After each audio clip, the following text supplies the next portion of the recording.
السلام عليكم ورحمة الله تعالى وبركاته. اليوم رجعنا لكم في فيديو جديد. في هذا الفيديو سوف نقوم بإصلاح باور سبلاي أو وحدة تغذية للكمبيوتر المكتبي. كما ترون هنا قد قمت مسبقا بفتح الباور سبلاي التي أتتني من صديقي، قال لي أنه قد وضعها في المقبس وسمع صوت انفجار، وكان المشكل هنا أنه قد قام بوضع هذا المقبس على تيار كما ترون هنا.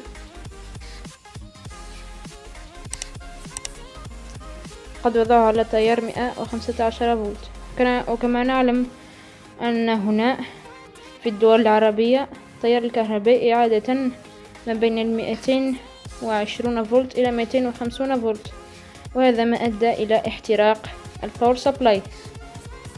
كما ترون هذا هو مقبس دخول التيار الكهربائي. هذه هي القطع المتضررة. لدينا هنا كاباسيتور 200 فولت 680 مايكروفاراد كما ترون. هنا لدينا فيروستور مركب إلكتروني سوف أقوم بشرحه لاحقا. وهو أيضا متضرر. كما ترون هنا في الباور سبلاي لدينا هنا مكان احتراق انفجار الفيروستور جراء دخول تيار 215 فولت، وهو تيار منخفض جدا. وكان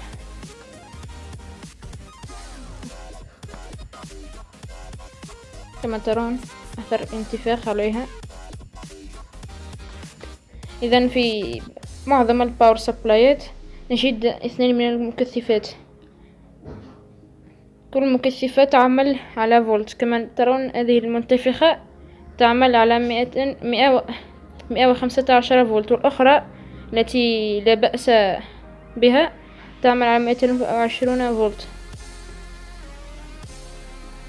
وكاباسيتور 150 هي المتضررة لأننا أدخلنا إليها سابقا 220 فولت.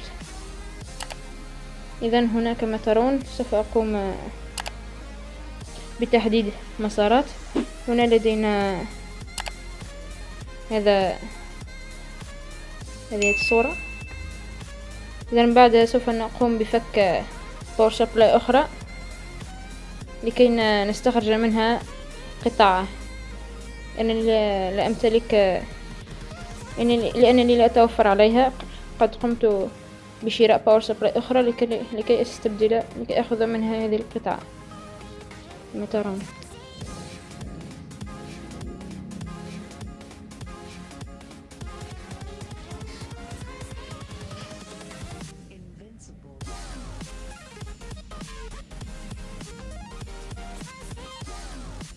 كما ترون هي أيضا تحتوي على 2 من المكثفات، نفس مبدأ عملهم. يبدو أنهم سليمين، يبدون سليمين.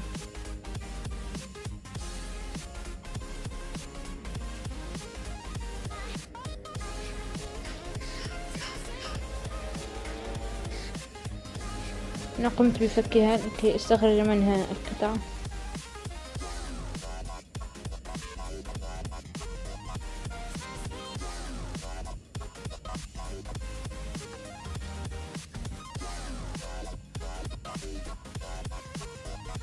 لدي صديقي لديه قناة هو يقوم بصناعة الألعاب والبرمجات كما تعلمون. لمحبي البرمجات والألعاب أتمنى أن يشترك في قناته. تجدون رابطها أسفل في الفيديو، وكذلك رابط التويتر والإنستغرام.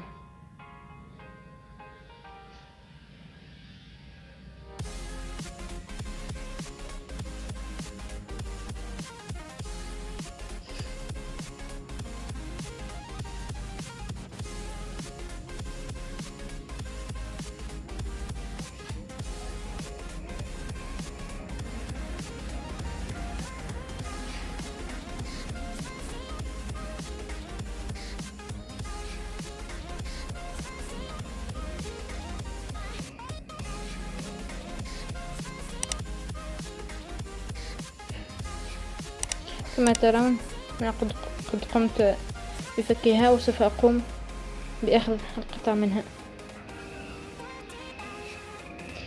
هي أيضا لديه نفس المبدأ، مكثفين 2 من مركبات الفيروستور. هنا قد قمت بشراء لاحمة من نوعية جيدة مدن فيتنام، ليست الصينية، لأنني كنت أشتري اللحمات الصينية بحوالي 30 درهما، تقريبا $3، وكانت ما تدوم 3 أشهر وتحترق. أنا قمت بشراء لحمة أخرى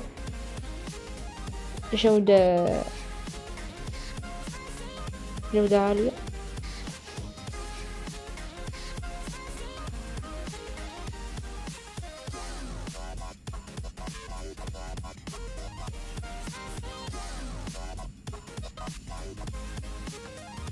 في الفيديوهات المقبلة إن شاء الله سوف أقوم بشرح بعض المركبات الإلكترونية الأخرى كالترانزستور والفيروستور والكاباسيتور إلى غيره. يوجد العديد والعديد من المركبات الإلكترونية.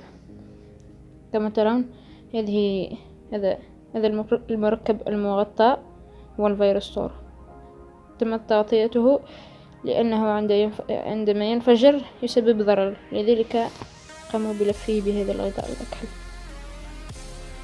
هنا قمت بنزع هذه الباور سبلاي القديمة. سوف أقوم بتركيب قطع الآن، تابعوا معنا.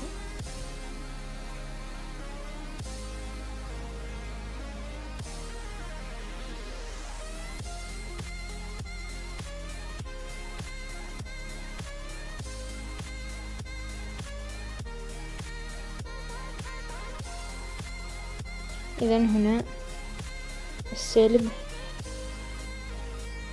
في البوردة، يوجد هناك علامات كما ترون. في تلك الدائرة يوجد مثلث أكحل، ذلك هو السالب. لدينا هنا الكاباسيتور، يوجد شريط جري، ذلك هو السالب كما ترون. هكذا السالب في الجهة الكحلية. سوداها سوف أقوم بلحمها.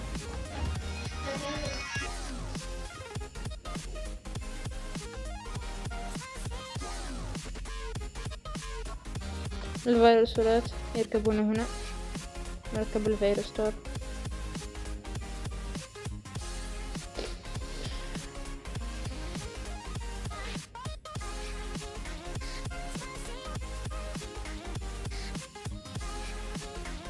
أتمنى أن تشتركوا في القناة وتفعلوا جرس لكي يصلكم كل جديد. لا تنسوا ضغط اللايك. أنا سوف أقوم بلحم القطع الجديدة. كما ترون هذا هو الشكل بعد اللحم. لأن هنا لدي فيوز، مركب الفيوز، سوف أقوم أيضا بوضع شرحه لاحقا في القناة. هذا يحترق، قد احترق، قمت بتبديله والقطعة الجديدة لم أتمكن من وضعها في الأعلى، فوضعتها في الأسفل وقمت بتغطيته لكي لا يصير شورت سيركويت. وهنا قد قمت بتركيب الفيروستور الجديد. والآن بعدما قمت بجمعها وتركيبها، هذا هو شكلها. وهنا قمت بوصل هذين السلكين. إذا لم تقم بوصلهما لم تشتغل معك الباور سبلاي.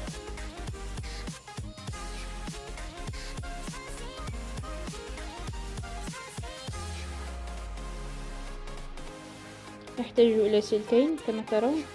نضع الأول في الأخضر، في السلك الأخضر، والثاني المحايد له أي السلك الأكحل. وهنا وصل التيار 220 فولت، وأضع السويتش على 220 فولت.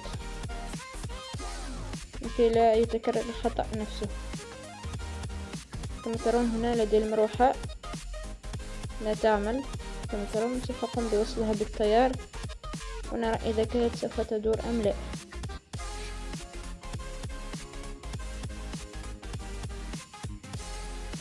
كما ترون بدأت بالدوران، أي أن الباور سبلاي قد اشتغلت. سوف أقوم الآن بقياس الفولتيات. كما ترون هنا فإنها تقوم بإخراج الهواء من الباور سبلاي. ومهمة المروحة كما تعلمون عندما نقوم بالعمل على الكمبيوتر لمدات طويلة، لساعات طويلة كما نعلم، فإنه ترتفع درجة حرارته، لذلك تم وضع المروحة لكي تبرده. نقوم بقياس الفولت باستعمال الفولتميتر. آسف لأنني لم أشتري بعد الوصلات للفولتميتر. نقوم بالقياس. كما ترون هنا لدينا 4.2 فولت. نقوم بالقياس البين الثاني. كما ترون نضع الأول في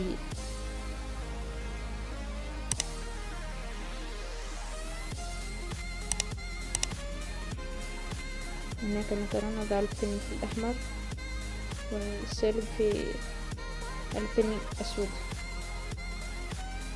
كما ترون هنا لدينا 9.6 فولت. نلقاكم في فيديو مقبل إن شاء الله.